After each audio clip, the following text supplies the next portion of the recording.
What's up, y'all? Today I want to talk about a very rarely discussed but very common fear that I feel is shared amongst quite a lot of people, but people don't really talk about this super often. So I'm just gonna get straight into it. What I feel like most people really fear is actually insanity, like being insane or going insane. And I think a lot of this has to do with a few things. Firstly, you could definitely argue that has to do with control. We are human beings. We have this body, this mind that gives us like this illusion, creates a temporary state of control and order. And it's like we're always constantly fighting against the chaos and the madness and the disorganization that could kind of enter into the equation. On one hand, the fear of insanity is like the fear of chaos and madness coming in and winning. Even though like order is sort of this temporary state, this illusion, this yin to the yang. So that's something to keep in mind. I think that's one thing. I also think the fear of being crazy, or the fear of like insanity is basically a fear of not being able to fit in and being isolated and being cast out by the community, cast out by the tribes that you're operating in, that you're trying to be secure within. And so those are very common and very natural fears, because as humans, A, we need order to survive, and B, we need to be in the comfort and the security of a community and a group in order to function really properly. So we fear insanity for that reason. We fear being crazy, we fear being ostracized, we fear being different, and we fear being losing our minds, essentially. No one really talks about this. I think it's because the stigma around insanity is like very, very strong.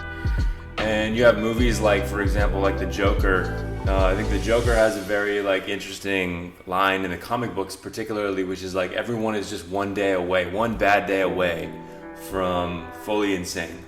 And it's kind of an interesting thing to consider, that something could happen that could just throw you off the edge completely and make you like irredeemably unable to function in society.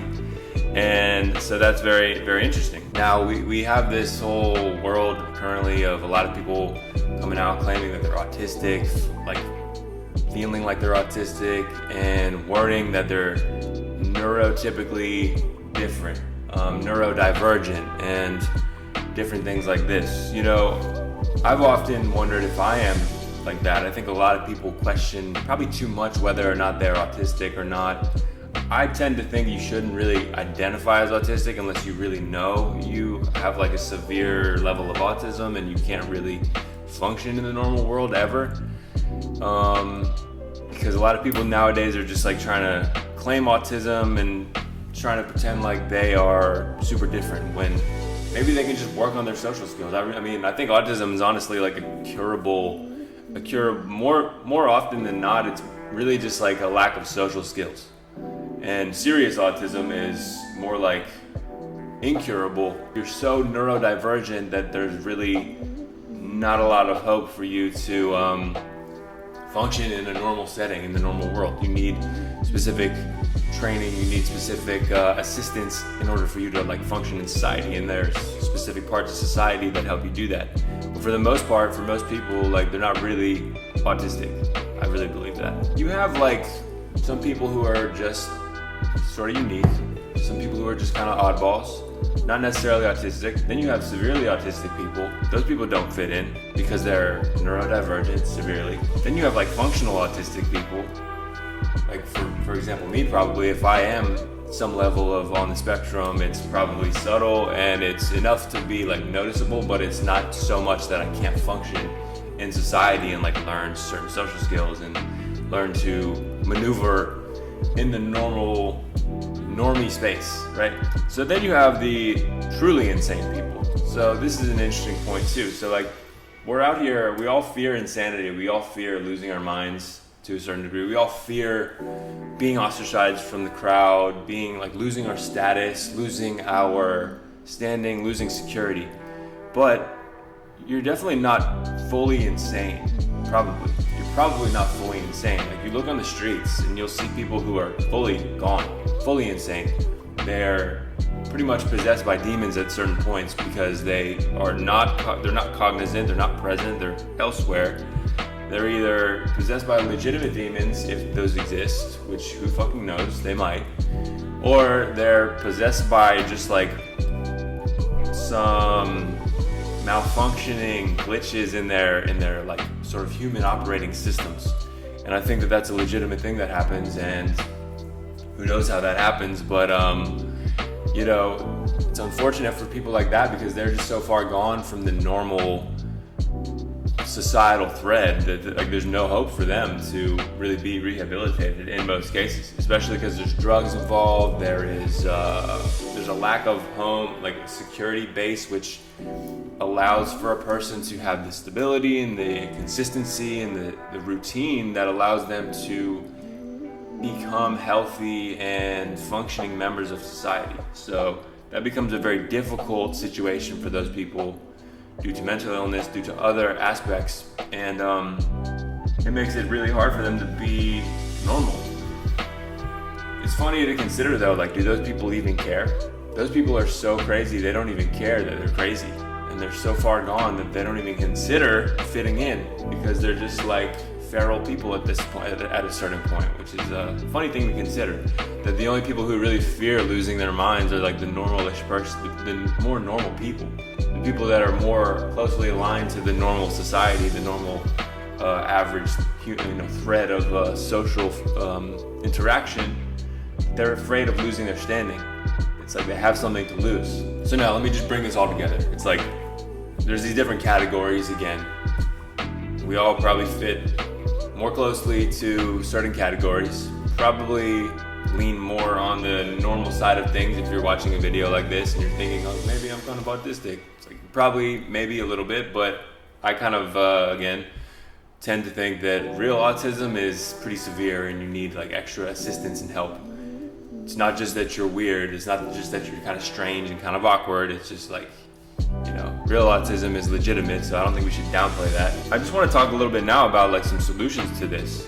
So, because we all fear this. We all fear this going insane or / being insane.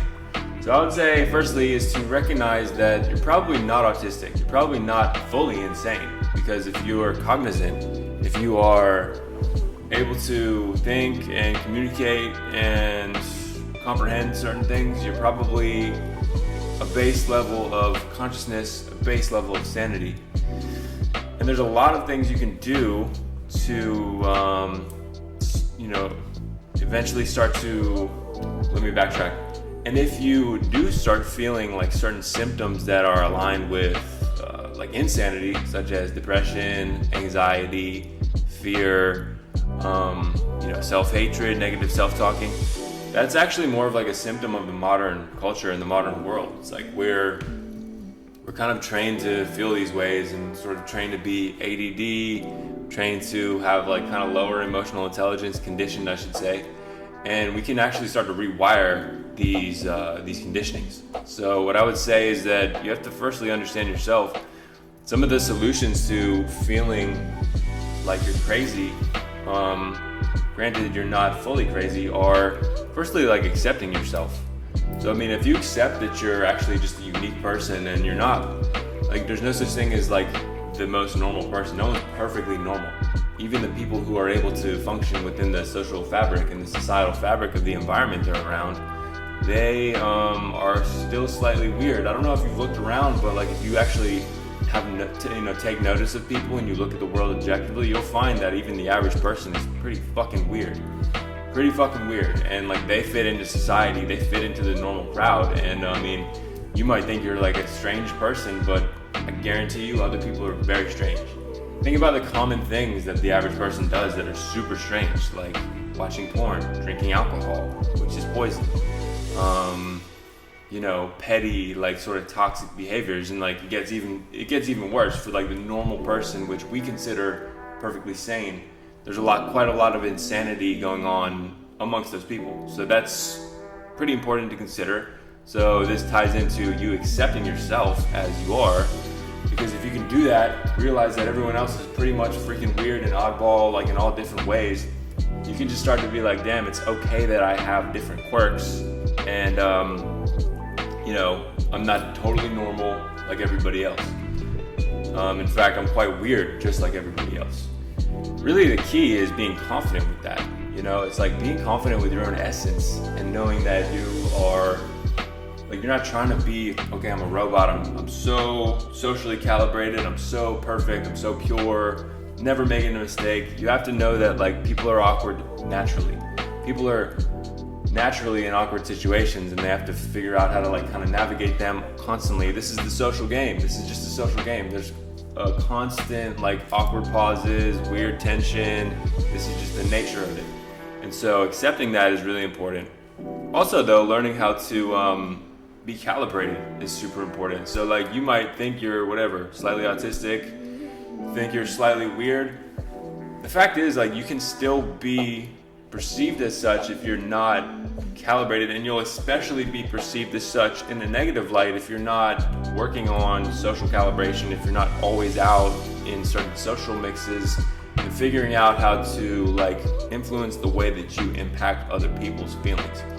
This is really important because, if you are going to go like monk mode, if you're going to start withdrawing from society and losing self-awareness about your own habits and behaviors, and like losing self-awareness or even losing interest in the way that you interact with other people, then your social calibration and your feeling of ease socially is going to dramatically decline. Because if you find yourself in that position where you don't know how people feel about you and you don't even know how you are, that's a very bad position to be in. And this is like one thing that will really start to fuel that fear of, like, oh, am I crazy? Am I weird? Am I different? I don't fit in. It's about you caring about it, and you care about it because you're getting negative feedback, and then it's this negative feedback loop, which is a terrible place to be. And that also ties into your health. One thing I've really realized this year is that I really feel extremely more mentally healthy when I don't drink alcohol. Alcohol is very bad for your mental health, and the reason for that is that it just, like, pumps you full of this weird fake like dopamine. It makes your brain feel less anxious, but then when you're withdrawing from the alcohol, it floods you with, again, this fear, this doubt, this anxiety. It's pretty much benzodiazepines in the liquid form. And benzodiazepines, just for the record, essentially eliminate anxiety, but once you're hooked on them, you really can't get off of them, or else you go crazy and die. So that's pretty much the same neurochemical process that's happening when you drink alcohol. I think there's a bit of a difference in terms of the severity of the addiction, but the same thing does happen with alcohol. If you're severely addicted to alcohol, once you try to quit, you can die, and you'll probably go crazy too. I think you go crazy and die in the process. So just a bit of a warning about alcohol. We all drink it constantly and casually, and that's actually another really good point to the fact that the normal society is quite strange in that regard, quite crazy. It's a norm that's very insane, that we sip casually, or not casually, like we binge on a substance that addicts us to feeling less anxious synthetically. And if we are to withdraw from it, then we lose our minds and we go crazy. On a lower level, we feel the lower effects of that, right? The feelings of sort of a low-level delirium. And that probably causes a lot of problems in our society that we don't even really understand fully the implications of, but hey, that's true. So being healthy is really important. If you were just to eliminate one thing like alcohol from your lifestyle, you'll dramatically increase your mental health. You'll dramatically increase your physical feeling of well-being and your spirit, in my opinion. And that's one thing I've experimented a lot with this year, and I really feel like it's legitimate. And that lifestyle change has really been changing my life in a lot of ways. So I'm going to continue with it and continue with experimenting with that feeling to reap the benefits continually. And obviously, if you can also implement other things that will help you to feel more normal, feel more connected, things like working on your relationships, having having a physical training regimen. These things in combination and in collaboration with things like quitting alcohol, getting better sleep, these are things that really make you feel like a lot more centered, a lot more grateful, grounded, happy, and they're all things you can control. Unfortunately, most people just do not really take care of themselves. They don't pay attention to their physical and their mental health dynamic, and they don't realize how much that impacts it all. And so that is one way to really get on track and start to feel more sane, quote unquote, / mentally healthy. A lot of it is your diet and your lifestyle and your sleep and your relationship with work and your relationship with grinding in a way that is productive to you, your passions, like how much are you really like pushing your own edge. These things are important. And it depends, it's different whether you're a man and a woman, because we're on different missions essentially. So the last thing I would say is fixing yourself.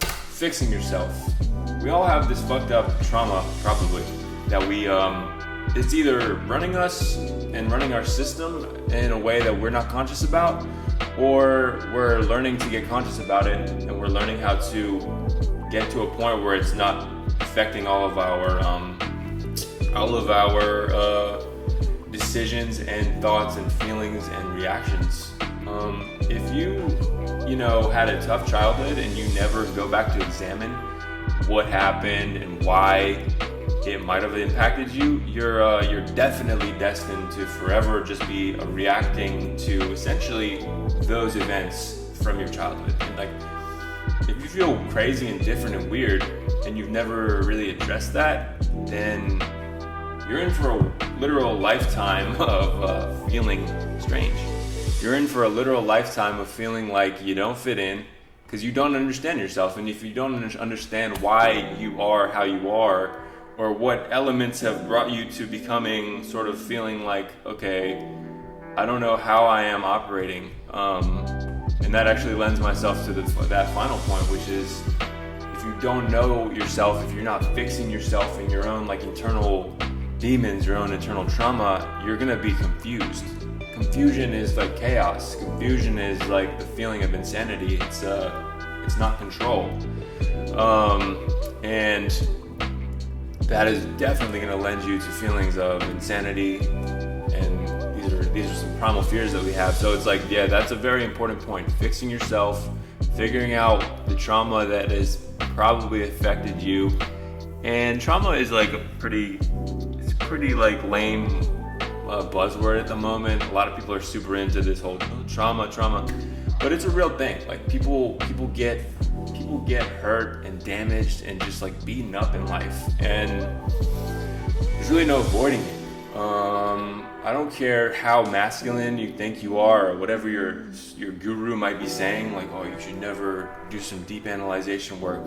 Yeah, you should, because if you don't even know why you're doing what you're doing. And don't you want to take some like level of control back and be like, yeah, I know why I have these chips on my shoulder at least. Not like you have to relinquish all the trauma. Like there's no way you can get rid of certain things that happened in your life. For example, heartbreak. Maybe you got your heart broken. Maybe you got your ass beat when you were a kid. So isn't it better to understand why you have that chip on your shoulder, and then to be like, whatever, I know exactly what runs me. I know exactly why I'm motivated to strive forward every day, why I'm motivated to stay on my path in order to strive forward. It's better to know why than it would be for you to just be like blindly like just chipping away forward. Your purpose will be less clear if you don't know what is the reason for certain chips on your shoulder, inferiority complexes. I'm not saying these things are terrible, because they actually make you who you are. They kind of like forge your mission, and they make you very anti-fragile. So it's good to know. I'm not saying you should relinquish these traumas. You shouldn't try to heal even necessarily, but self-awareness, because healing is the thing. It's like it's kind of like a double-edged sword, healing. You want to heal fully, because I don't really think you can. I don't think you really heal from like a heartbreak, honestly. I think that you die. I think that you pretty much experience like an ego death, and then you have to be reborn. And you have to be reborn into a person who can handle the new reality, and that's pretty much what happens. So it's not this pussified version of I'm healed, I'm at peace with, yeah, kind of, but mainly you're actually dead now, and you're mainly like a new fucking man, and you're mainly like when someone betrays you, or someone dies, or someone passes away, or someone hurts you or just shocks you or something. You're never the same. You're never the same. But you have to understand it. You have to find out why you got into those situations. You have to find out why you reacted so strongly. And this stuff really helps you to feel centered and sane, quote unquote, as you navigate this world. So these are all my thoughts. I just wanted to lay out a few reasons why we feel kind of disconnected in the modern world, why we feel crazy, and why we fear going crazy, and some solutions to figuring out how to, not really care so much about feeling crazy. And just to recap, it's about confidence, self-acceptance, being as calibrated as possible socially, because that's extremely important. You can't go monk mode and then expect to be like not feeling insane, because you're gonna. And then finally, being healthy, physically, mentally, spiritually, having a routine, and fixing yourself, understanding yourself. I think it's more about understanding than fixing, because what are you fixing? We're broken people. We have broken parts of us, and all we can do is be aware of those things and then work around them. So, but there's unlimited potential once we are aware of that. So, that's all for now. Peace.